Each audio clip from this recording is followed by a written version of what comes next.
Welcome to the Sense of Soul podcast. We are your hosts, Shanna and Mande. Grab your coffee, open your mind, heart, and soul. It's time to awaken. Today, our guest is Jason Harris. He is the co-founder and CEO of Mekanism. Mekanism, aka Mech, is a creative advertising agency that mixes soul with science. He is also an author. His newest book is The Soulful Art of Persuasion. Today, we're going to talk with him about his accomplishments, his purpose, and hopefully he can also persuade Shanna and I and our listeners to understand how persuasion is not only impactful and helpful, but also extremely positive.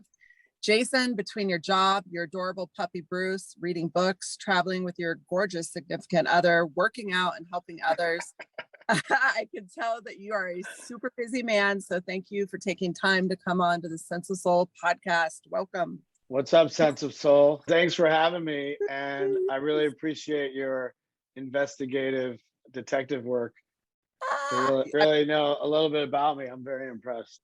Well, I have to also tell you that puppy, I want it. It is so cute.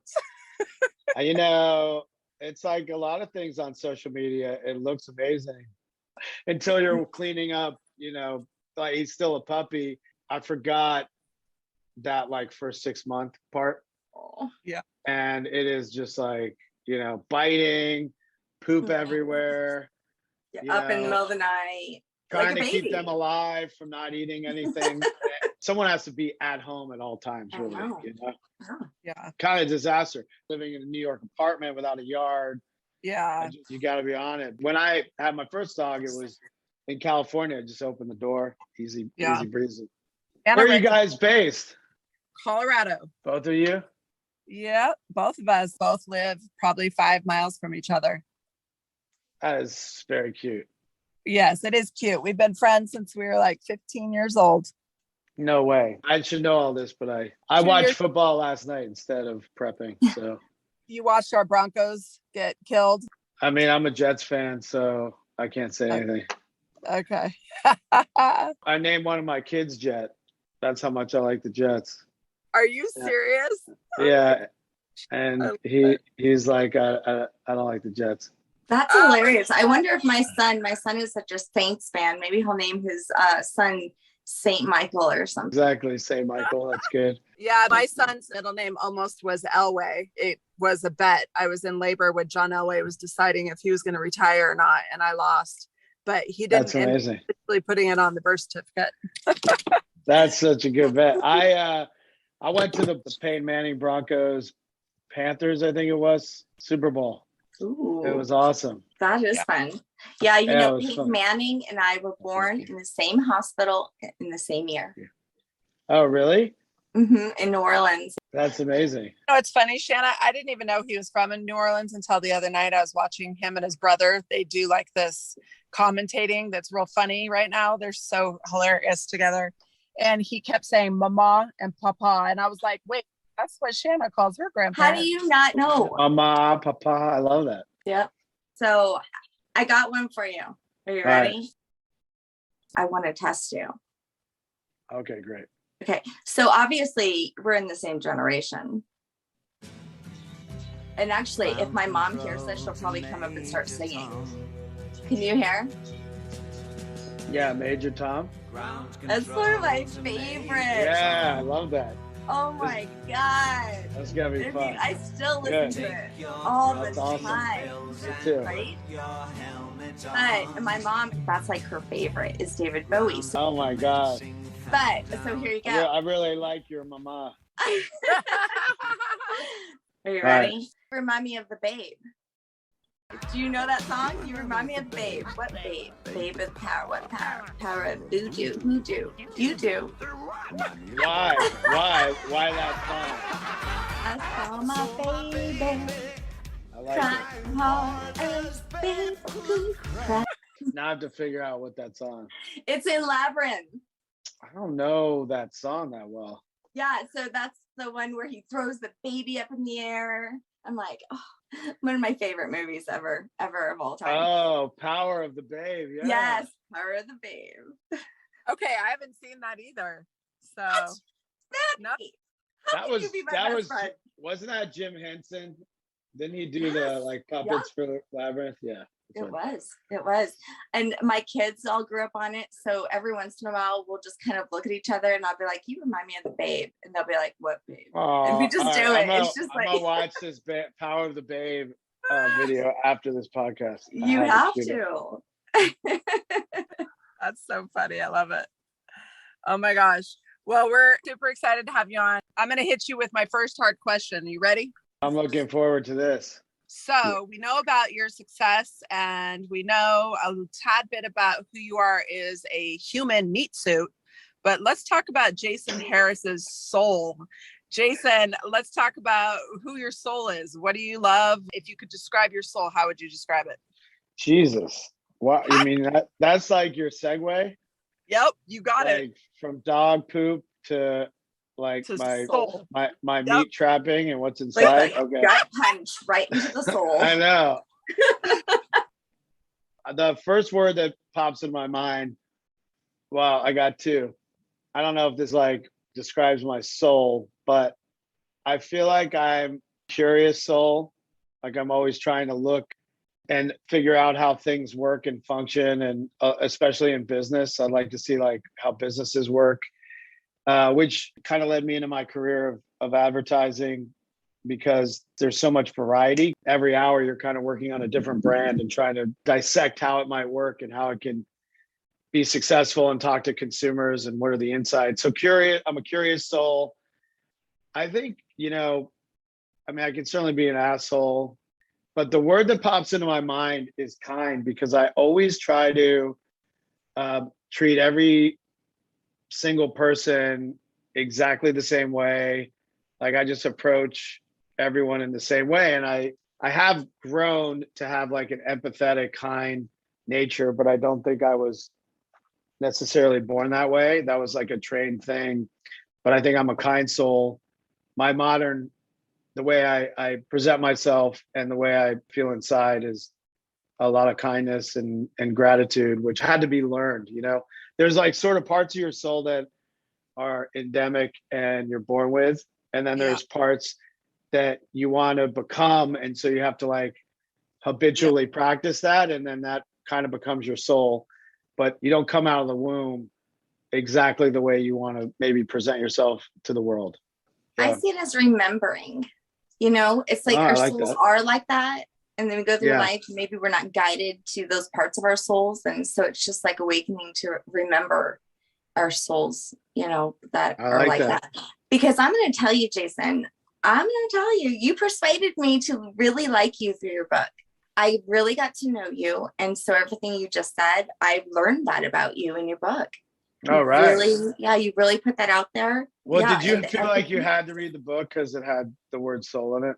No, and I'm going to tell you what, I read the book because I was hoping that you would persuade me. I was thinking at first, just looking at everything, I was thinking very ego. I was not thinking soul. And I was like, how's he going to put this in here? Because we've had people on before where, they're very successful and then they bring in this soul part and yet they didn't get what you got. And I was so glad you brought me to this place. You persuaded me, but that was because there was integrity and there was true authenticity with what you were talking about.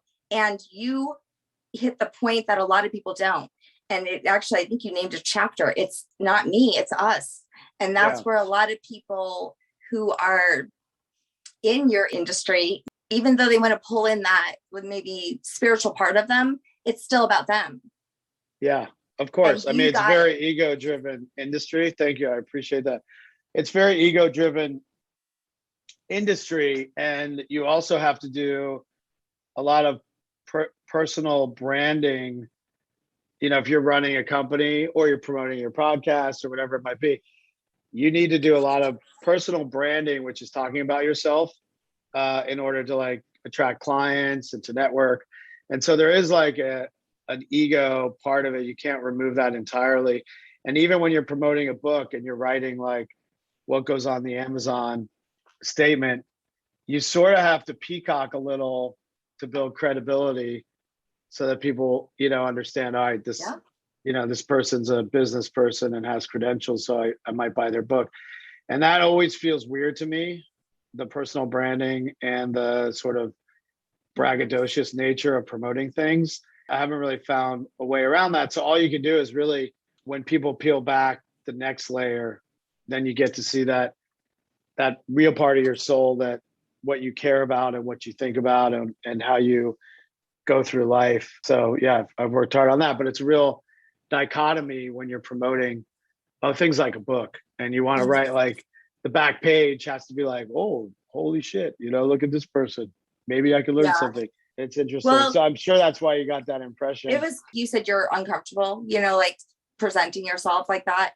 And I am too. And so when I'm also very uncomfortable with, manipulation and actually, persuasion. And I'll tell you, one of the reasons might be because my dad was one of the best salesmen I ever knew. And all my life, I thought that man knew everything. I thought he knew freaking everything, but you know what? He was just a really good bullshitter. What did he sell? Everything. Anything. Like what? Vacuums, insurance? No. Actually, he became a buyer to begin with out of college on a riverboat, which is how he met my mom in New Orleans. And then from there, he was offered a job distributing for grocery stores and then wholesale grocery stores. And he actually was part of creating most of the major warehouse grocery stores like Buyers Club, Pace. He started both of those. I have groundbreaking everything for those. No way. That's crazy. Yeah. And then, so now that Sam's and what's the other one? Costco. But yeah. And then from there, my brother became a baseball player. My dad loved sports. And so he hung it all up and quit. And he opened up his own sports equipment store and did wholesale sports equipment until he died. Wow. But we got to back up. We got to give your dad some props, Shanna. He was an authentic bullshitter. But that's what I was getting when I was reading your book. I was like, this is why he was successful, because he had generosity like you wouldn't believe, which I never put together with being successful. He had empathy. He really did. And he was the kind of person that would sell to you whether you had $1 million or if you had $5, he would make it work. He just was. I love that. Yeah, that's, I think, why he was known for what he did. Yeah. So Jason, that was one of my questions. Like, what's the difference between a slimy, sleazy salesman and a person who is using persuasion? Yeah, good question. So persuasion, I think, is like thought of as almost like a dirty word. Yeah. Because when you hear persuasion, you assume someone's convincing you of something or talking you into something that you don't want to do. But really, persuasion, that's really not what it represents. Persuasion is about getting someone sort of in a place where they do something that's positive for them. And so it's always about the other person. It's not about you. And when you're trying to just sell, that's just very transactional. It's about, I make the sale, it's binary. I make the sale or I don't. I move on. I make the sale or I don't. I move on. And persuasion, it's much more about creating connections and networking and relationships and building your network. And so it's my take on it is different. And the soulful persuasion to me is really about being your original self, building those connections, building those relationships, and bringing people along with you and not looking at things as binary. This thing happened or didn't, but you're saying, all right, I invested time in this relationship. I'm going to keep that relationship going, whether it turns into a business proposition or not. It's sort of all about those relationships. And when you do that, and when you're generous and you think about other people, really positive things happen in your life and in business. And so this is something that this is my second business that I started. I didn't always have this framework, and I didn't always have sort of the 4 pillars that I talk about in my book. I was much more about hoarding my contacts, not being generous with my connections, not being generous with advice, not helping mentor people. It was more about, I'm in a turf war and it's a knife fight, and I got to keep my clients close and my connections close and elbow everyone else out of the way. I realized that wasn't getting me anywhere, and it was a little inauthentic to who I was on the inside. I really sort of had a much different approach to business, and that's where the sort of Soulful Persuasion came about. And then I wrote down, like, which I think everyone should do, I wrote down 4 core principles that, to me, I was always going to live both my professional and personal life by, and those are defined in the book, and they're original, generous, empathetic. And then this idea of soulful, or giving back, is another way to say the last one. And created symbols for them each, which are in the book. I got tattoos of them on my arm to remind me, but it's just a way that I always approach life. Like, if I'm not always being myself, that's an indicator something's wrong. If I'm not generous of spirit, then I'm doing something for short-term transactional gain, and that's wrong. If I'm not empathetic or able to see the other person's point of view, both, personally and professionally, that's a red flag. And then if I'm not doing something beyond my own, for my own pleasure or personal gain or professional gain, then I got to course correct. So it's really, for me, and people might have different core principles, and some of these they might use, who knows? But for me, it's really important to take the time to write down those belief systems and that principle that you talk about your soul, that you want to be true to yourself and it's part of your soul, and then live your life that way accordingly. And you always have to remind yourself, because we'll always get pulled back to maybe old ways of thinking or the way someone else does it. And you have to always go back to your core beliefs, I think. I love that. Integrity. Yeah. Integrity. Yeah. It's habits that you practice over time versus you write them down and you're just going to live that way. You have to be really present. Hey, I love that. Yes, because Shanna and I talk about that all the time. You have to be present in the moment. As you said, you can write down a million different things, but until you actually implement it, knowledge is just knowledge. It doesn't become wisdom until you put it into practice and into action, right? I love that. So you had mentioned something. I'm going to read it, actually. It said, people don't want to be forced into a decision. They want to make up their minds for themselves on their own terms, for their own reasons, and in their own time. And I was thinking about that, and it was so funny. I thought of you as you're like a marketing and advertising therapist. So, man, I never heard that before. I like it, though. I'll tell you why. Because I should definitely charge more then. You should. Therapists don't give you the answers. They just give you guidance and prompt you with questions and then help you come up with it yourself. So it sounds like that's what you do. I loved it. I was like, you're a marketing advertising therapist. So there you go. There's your new business card. I love that. And, our job in marketing and advertising, the answer is always there. It's about editing everything else away and simplifying it and uncovering it for the client or the brand. But there's always an origin story. There's always a purpose behind the brand. It gets lost over decades and decades and years and different personalities touching the brand and overseeing the brand. But there's always the sort of insight and truth there. It's just covered up with a lot of things. And our jobs as a marketing therapist is really to uncover that by talking to the audience and the client and looking back at the history of the brand to get back to that originality and what it stands for, and then bring it to the world in new and modern ways.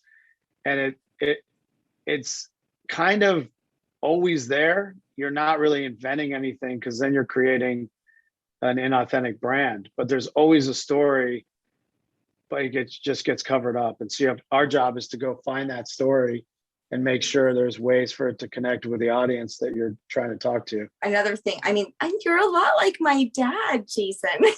Oh, really? Yeah, because one of his gifts, his gift was story time. He could tell a story. Oh my God, I could tell you he's just a man of stories. That's amazing. Yeah, it was so funny. Like, even when he died, I had people from just strangers off the street telling me stories of his stories. He's always telling stories. And Mande loves stories. And you even mentioned in your book about how, like, the joke, right? Like, when you're telling it, I'm the worst at telling jokes. So I'm gonna have to really work on that. Did your dad live in Colorado or in Louisiana? So he's originally from St. Louis, Missouri. And Oh, then, okay. and then he went on the riverboat, met my mom in Louisiana. We lived there a while, and then we moved to Colorado. Oh, I gotcha. All right. So let me ask you guys. I know you're interviewing me, so to speak, but I want to know the origin story of Sense of Soul and what makes it, like, what makes your approach sort of different and unique? Like, what's your point of difference, and how did you guys come up with this? I know you've been friends for a long time, but I'd love to hear that story. Yeah. Man, he's a good storyteller.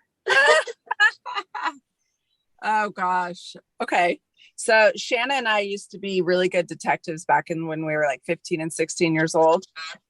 We could find any man, no matter where he was, and figure out what he was doing, if he was cheating, if he was lying, if he was. No way. Okay. So was this for you guys or for other people? Us and mainly for us. Yeah. Okay.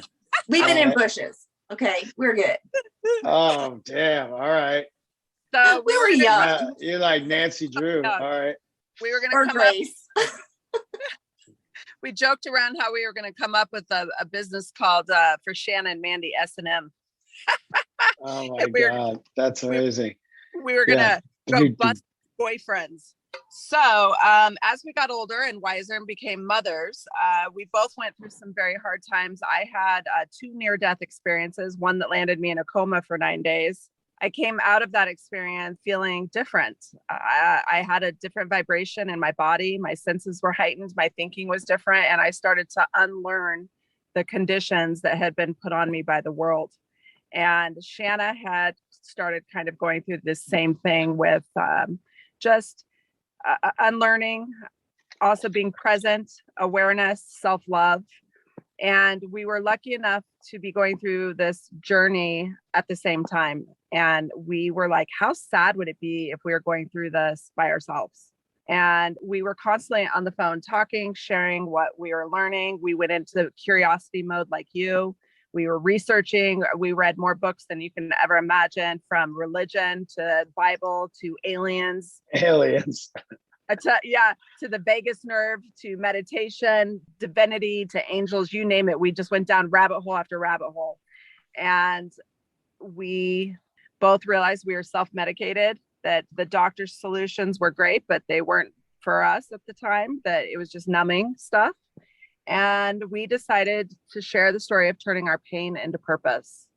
And to be honest with you, we are taught to find happiness from outside of us and not to get to know our souls.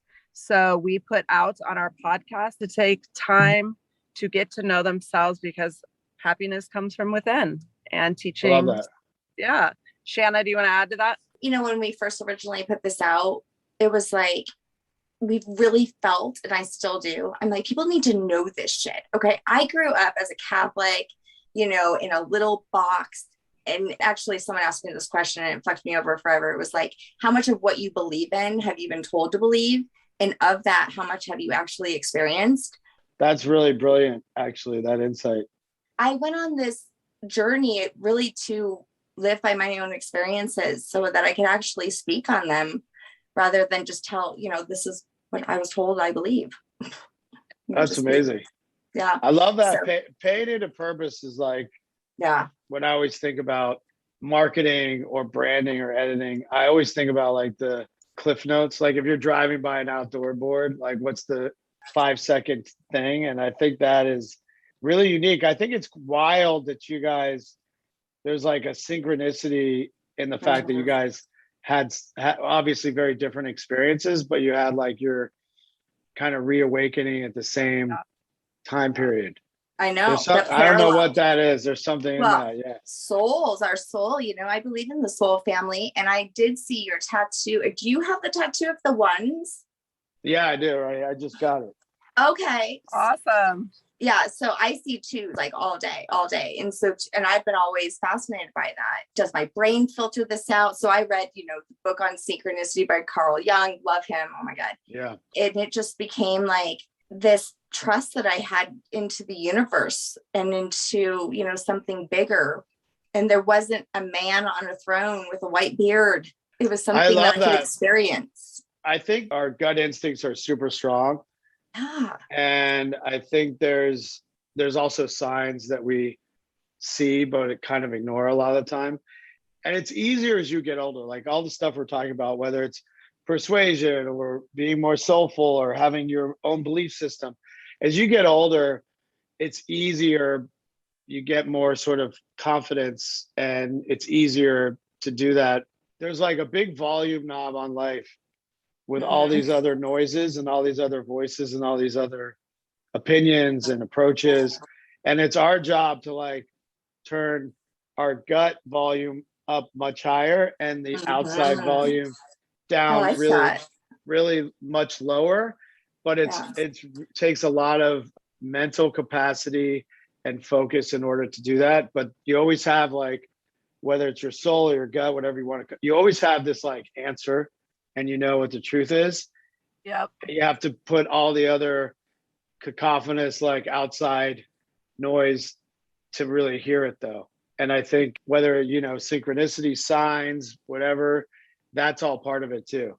And the universe is telling you what you're thinking is right. Well, and how persuasive are they? You talked a lot about in the chapter about storytelling, about how you love the band Kiss. I think a lot about the whole Travis Scott concert. You even talk about, the science behind some of that, symbolism and persuasion that they're doing, like subliminally, they're telling a story. It's a whole theme and it brings people in, and so obviously darkness and light are inevitable. But can you talk about that?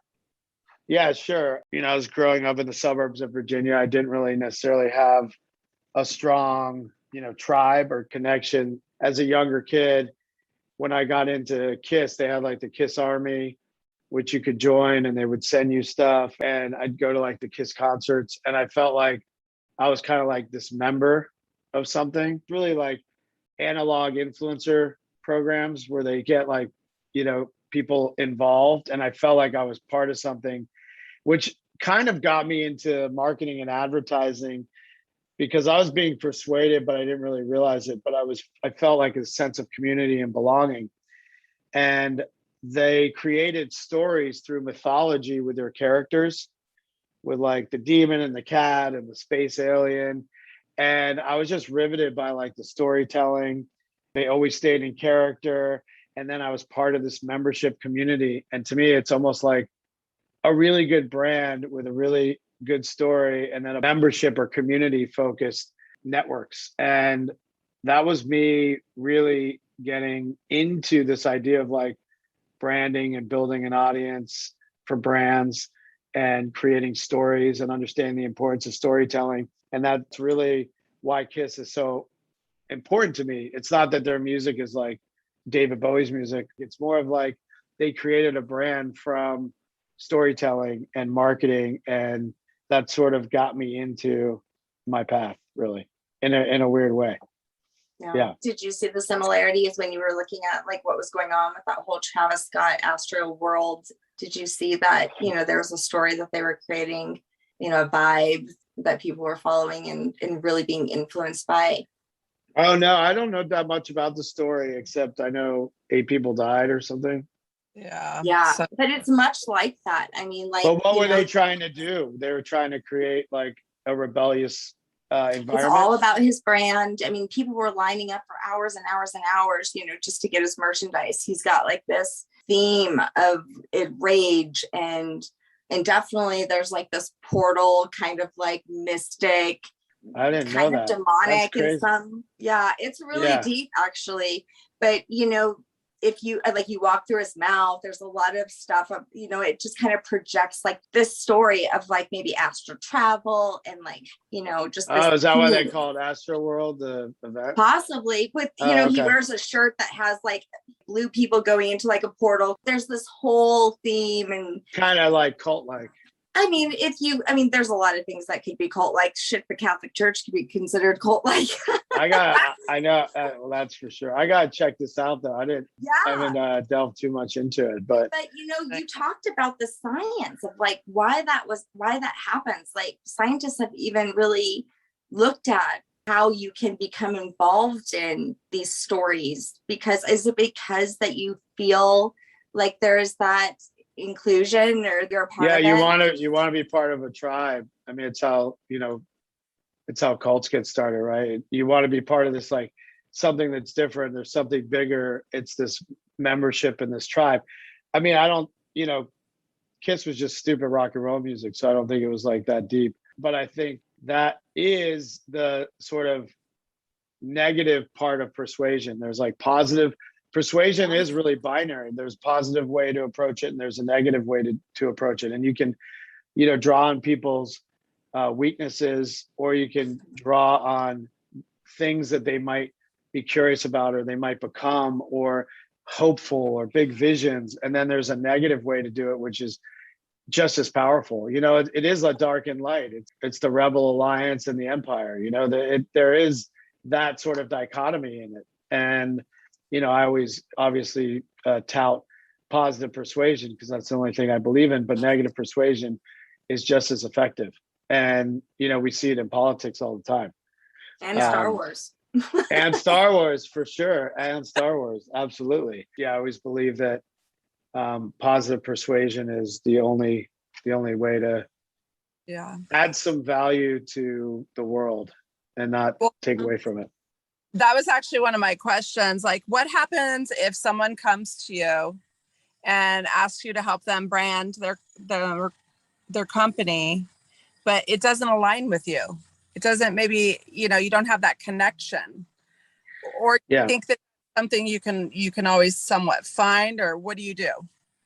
Well, there's a couple ways to look at that. That's such a good question. I don't think I've ever been asked that before. There's brands that we have turned down that wanted to give us work, like really famous brands. And the culture here, the staff here was like, wouldn't go for it. They would like, no, we're not going to do that. And, I'm very empathetic leader and would listen to the staff, and I'd say, all right, we won't take it on, and we'll turn it down. If there's a brand that doesn't align with our values, we will absolutely turn it down. However, if you look at any Fortune 500 company and you go back into, their history, you're going to find something that isn't, gonna stand up. There's going to be you always find something wrong in every brand. Whether the way they present themselves today, that's what matters to me and where they want to go.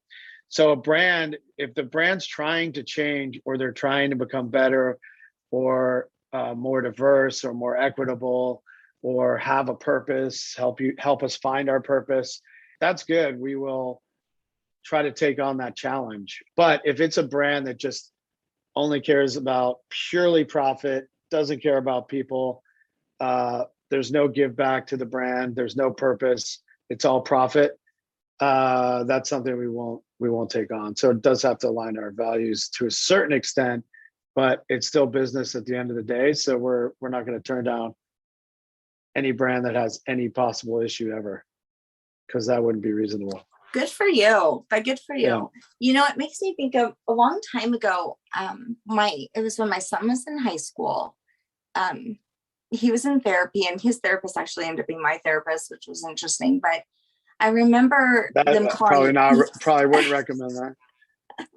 Right. But what was interesting is that, and when before he was 18, they were able to talk to me a little bit about it, and he gave permission. But they had told me, and it was kind of scary. They were like, "Remember that movie with Leonardo DiCaprio?" And I was like, it's like Catch Me If You Can or something. And I was like, Yeah, yeah, that I was a think good one. so. They're like, yeah, your son can pretty much talk anybody into anything. No way.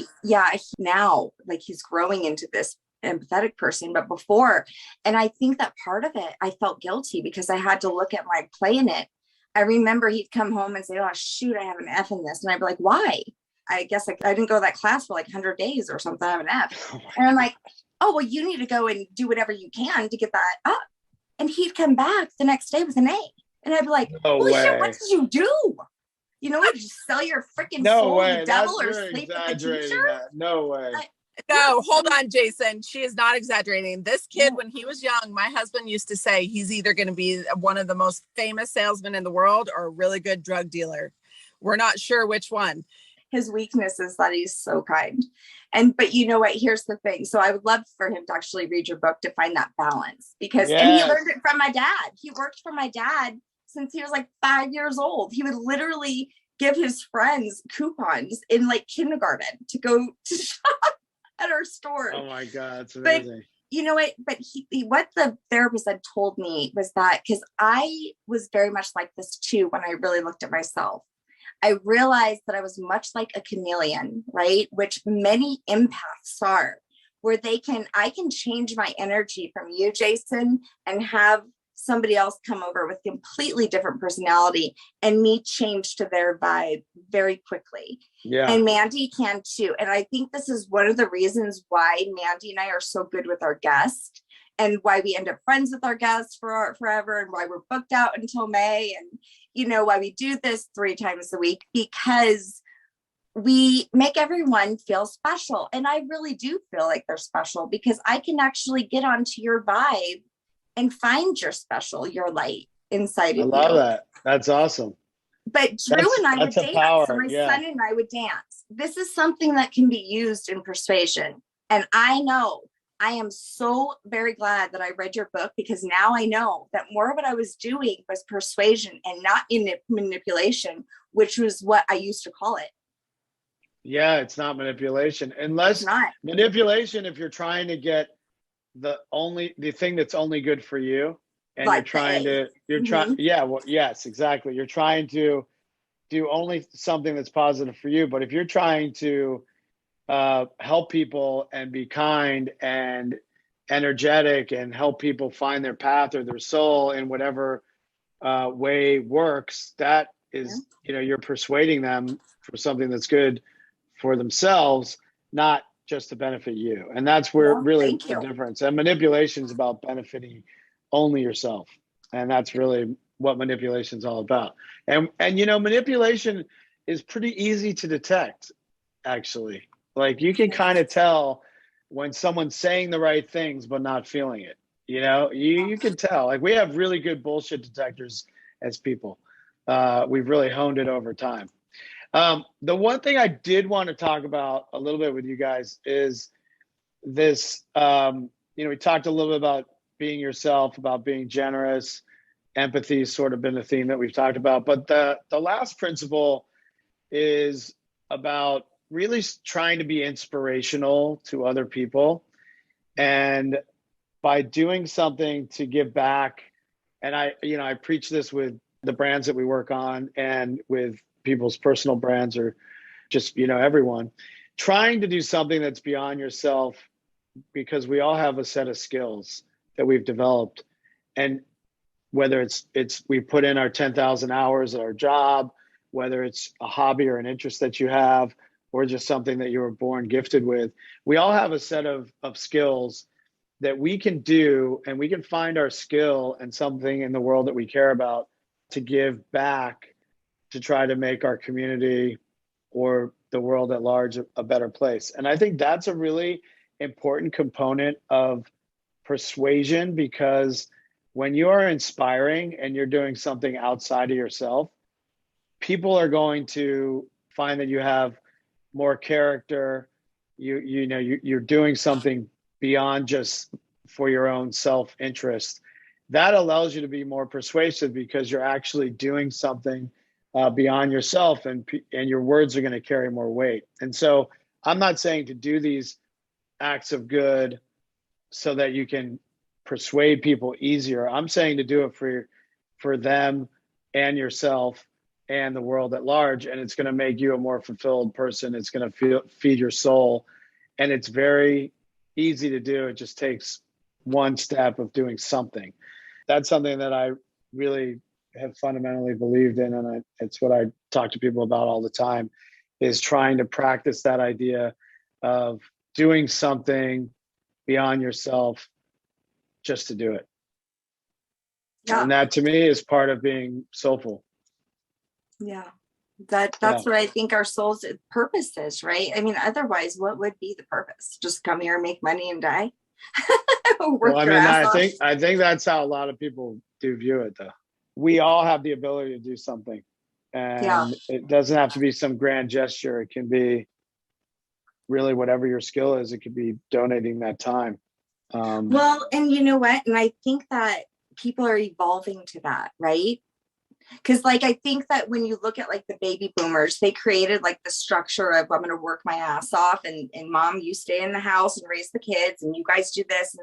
And then like all of a sudden now we're seeing that, you know, there's a lot of mental illness. There's a lot of, you know, different things that are bringing us out of that box. One of my clients was telling me that he just start working for this new company, and they went on a retreat as a company. And like, that is freaking amazing and beautiful. And you hear about like all of the self-help available now, you know, in colleges, you know, just on the side. Like if you're stressed, you know, you can, you know, go get a coach. I mean, these things are in place because we've been trying so hard to fit in this box, and it doesn't work, and it's stressful. Yeah, absolutely. And I think part of your journey in finding the light, to me, it's an exercise that you sort of take out a piece of paper and you write down, you know, 3 or 4 things you're skilled at on the left column, and on the right column, you write down things you might care about, whether it's, you know, homelessness, climate, feeding kids, whatever it might be. Could be, you know, simple things like teaching people that can't go to college a skill that you might have, whatever it might be. Mm-hmm. And then when you look at that list of the skills you have and things you care about, something will pop into your head of like, oh, I can do this one thing. And just doing that one thing is really, to me, part of that sense of soul and finding the light, and it will feed you. It doesn't necessarily have to be like quitting your job or ending your career or finding some dramatic change. It can be simple changes like that, simple minor changes that will have a huge impact on your life. And I didn't really know that. It happened to me because I was an advertising guy my whole life, and I was selling, you know, sneakers and deodorant and, you know, toilet paper, whatever. You probably worked with my dad.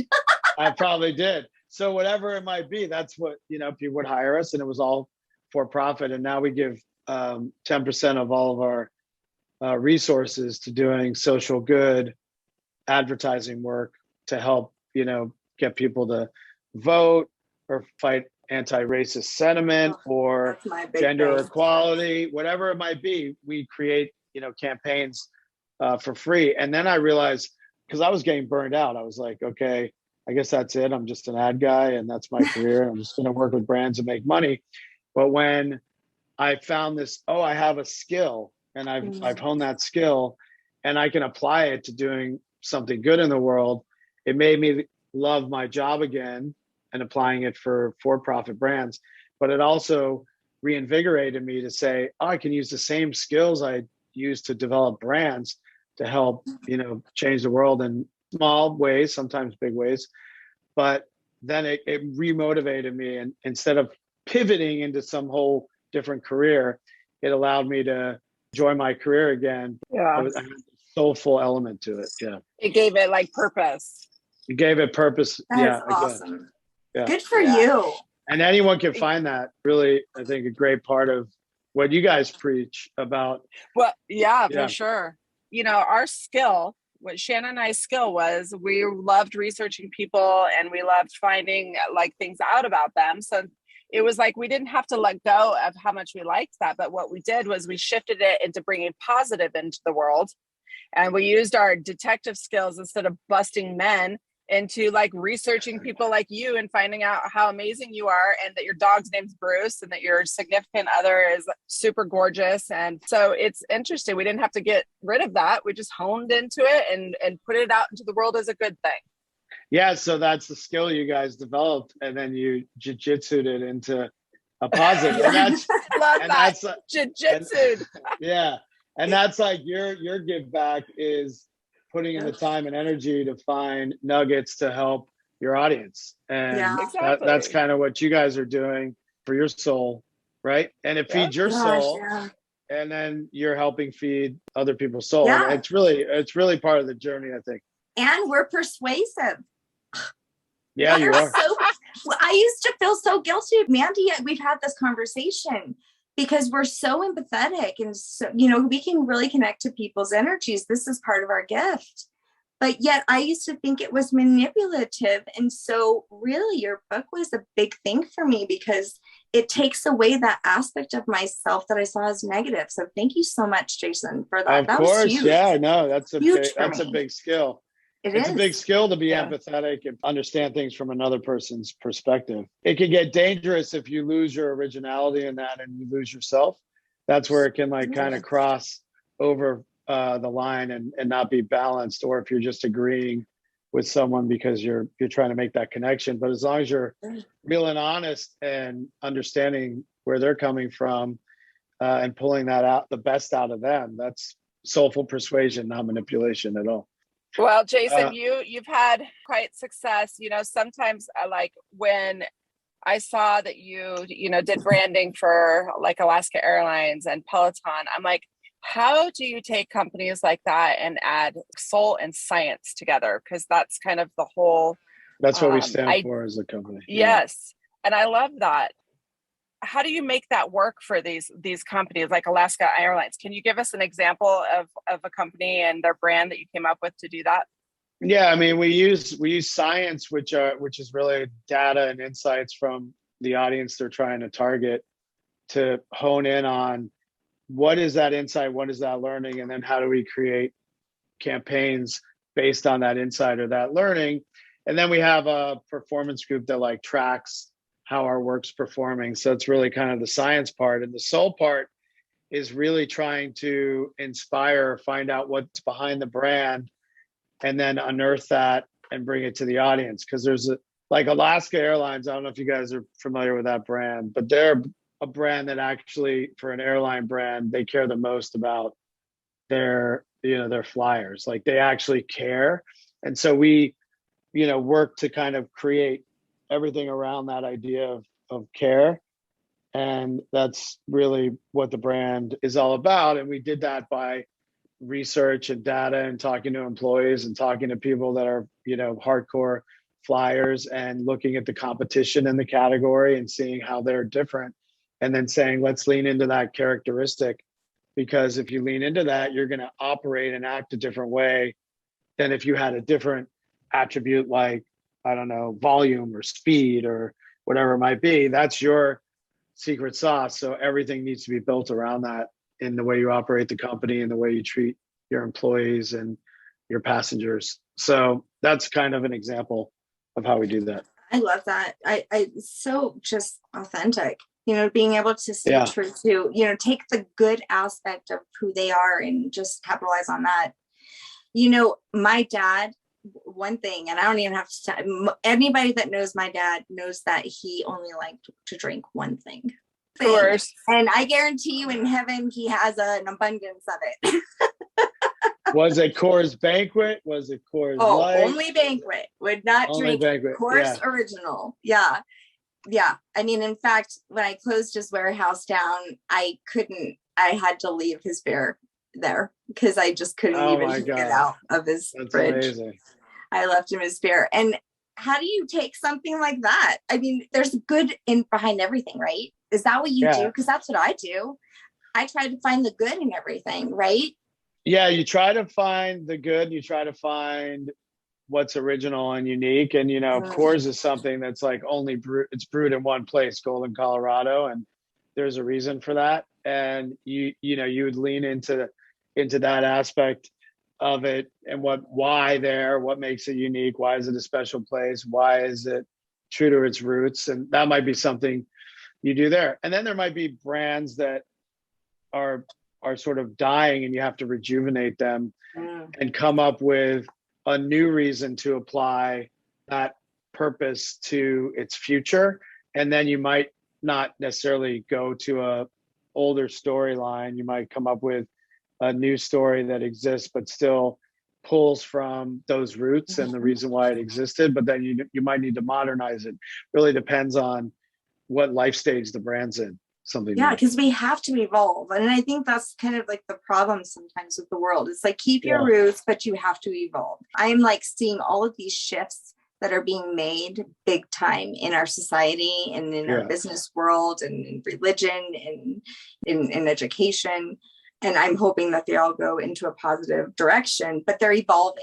Business, I mean, they're adding all of these beautiful things because they see that we need it, because we need it. We're falling apart as human beings. Our earth is being destroyed. We have to change. I mean, change is inevitable and it has to happen. Absolutely. The scariest thing I see coming is that the whole like metaverse and this idea of not connecting in person with people. Like that is so freaking terrifying to me. And I feel like the pandemic sped it all up because there's no, I travel a lot less now, which on one hand is good, but on the other hand, you're not connecting in person as much with people. It's scary with the way you can just dive into alternate worlds, and that's where it's all heading. And not only dive into alternate worlds, but it's also affecting people's brains and the chemicals in their brains, because if you don't get that connection, your brain's not releasing the oxytocin. And I mean, it's so much deeper than just even, that surface connection. We're talking changing your brain and your blood. And I mean, it's deep. We got to get back. Yeah. And then you have to get that. You have to get that hit from something else, right? You got to get that exactly from something else. Yeah. Yes. I mean, it's a beautiful thing, that we can all communicate. I mean, there's positive and negative to everything. I mean, it's awesome that we can, have a conversation with you. I never feel like I'm not with somebody, Zoom I think amazing. I think this is different than say like, virtual people. Virtual. Like we're connecting in some other world or through a video game or through a console or so I think this is different. It's a real connection, but that's still I fear like I know each of your younger kids are the amount of Roblox. tablet time the amount of tablet time is scary. Scary. All right, go ahead, Mande. Hook me up. I was just gonna say you're gonna put a bow on this sucker. Let's put the bow. You're the bow. You're the golden nugget. You're the bow. I mean, this is a topic we've never talked about, and Shanna and I talk a lot about how words really define a lot in our past, in our history, in our books, and people get hung up on them. And so I absolutely love that you took a word that usually has like this negative meaning and twisted it for just Shanna and I, but our listeners hopefully too, because it really clicked with us, and we love that you put it out there. So thank you so much. And now it's time for Break That Shit Down. Oh, wow. Break that shit down. I like it. It's every individual's job to try to find out what they can do beyond themselves and to help others, but at the same time while they're helping themselves. And that to me is, I think, what I got from you guys, the way you connect, the conversation, and just my personal belief that it's our duty to do that. And if you do that, you're going to be one step closer to the right path that you're supposed to be on. Thank you. I hope that we have together all persuaded our listeners to check your book out. Can you tell everybody where they can get your book and where they can learn more about you?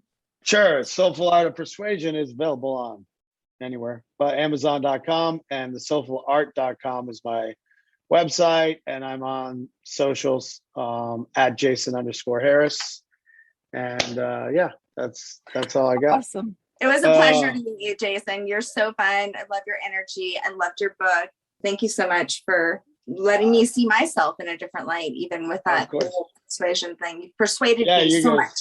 Oh, good. You guys were awesome. It was just so much fun. Thanks, guys. Thank you so much. All right. Thanks for being with us today. We hope you will come back next week. If you like what you hear, don't forget to rate, like, and subscribe. Thank you. We rise to lift you up. Thanks for listening.